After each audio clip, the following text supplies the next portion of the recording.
புனித யோவான் எழுதிய நற்செய்தியிலிருந்து வாசகம். அதிகாரம் 3, இறை வார்த்தை 22 முதல் 30 முடிய.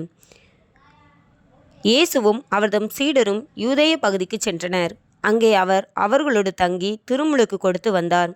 யோவானும் சலீம் என்னும் இடத்துக்கு அருகில் உள்ள ஐயோனில் திருமுழுக்கு கொடுத்து கொண்டிருந்தார். ஏனெனில் அங்கு தண்ணீர் நிறைய இருந்தது.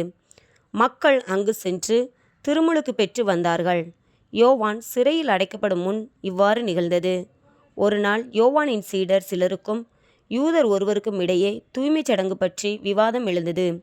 அவர்கள் யோவானிடம் போய், ரபி, யோர்தான் ஆற்றின் அக்கறை பகுதியில் உம்மோடு ஒருவர் இருந்தாரே, நீரும் அவரை குறித்து சான்று பகிர்ந்தீரே, இப்போது அவரும் திருமுழுக்கு கொடுக்கிறார், எல்லோரும் அவரிடம் செல்கின்றனர் என்றார்கள்.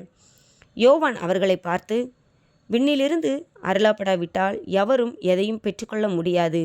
நான் மெசியா அல்ல, மாறாக அவருக்கு முன்னோடியாக அனுப்பப்பட்டவன் என்று நான் கூறியதற்கு நீங்களே சாட்சிகள்.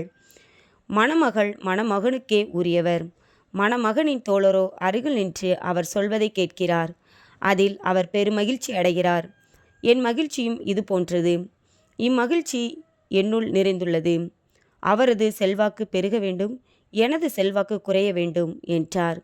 கிறிஸ்துவின் வாழ்வு தரும் நற்செய்தி. கிறிஸ்துவே உமக்கு புகழ்.